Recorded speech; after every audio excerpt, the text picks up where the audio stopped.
তো একটা জঙ্গলে একটা সিংহ এবং একটা খরগোশ থাকে। এবার সিংহটা না প্রতিদিন খরগোশটাকে জ্বালাতন করে, ঠিক আছে। এবার একদিন সিংহটা ভাবে কি, আজকে খরগোশটা আমি মেরে দেবো, আর জ্বালাতন করবো না। এবার সিংহটা খরগোশটা পিছনে দৌড়ানো শুরু করে, খরগোশটা দৌড়ো দৌড়ো দৌড়ো দৌড়ো কোনো মতে নিজের জীবন বাঁচাতে বাঁচাতে হট করে দেখে কি একটা পরী তাদের সামনে চলে আসে। এবার এসে বলে কি, ঠিক আছে কোনো ব্যাপার না, তোমরা দুজনেই তিনটে তিনটে করে বর চাও, যেটা যাবে সেটা আমি তোমাদের বর ফুলফিল করে দেবো, ঠিক আছে। এবার সিংহটা আগে যায়। সিংহ বলে কি, ঠিক আছে পড়ি, তাহলে তুমি এক কাজ করো, যে আমাদের জঙ্গলে যে কটা ছেলে সিংহ আছে সবারই মেয়ে সিংহ বানিয়ে দাও। শুধু আমাদের জঙ্গল না, আমাদের পাশের জঙ্গলেও যে কটা ছেলে সিংহ আছে তাদেরও মেয়ে সিংহ বানিয়ে দাও। দেখ আমাদের পাশের জঙ্গল না, পুরো পৃথিবীতে যে কটা ছেলে সিংহ আছে সবাইকে মেয়ে সিংহ বানিয়ে দাও।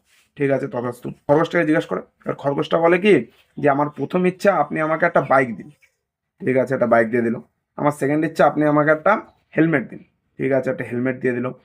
এবার খরগোশটা হেলমেটটা পরে বাইকটা জোরে জোরে চালা, মানে পিক আপ মোড়ে আর কি, যে এবার যাবে। এবার পরিটা বলে, "আর কোথায় চলে যাচ্ছ, তোমার 3 নম্বর ইচ্ছাটা তো চেয়ে যাও।"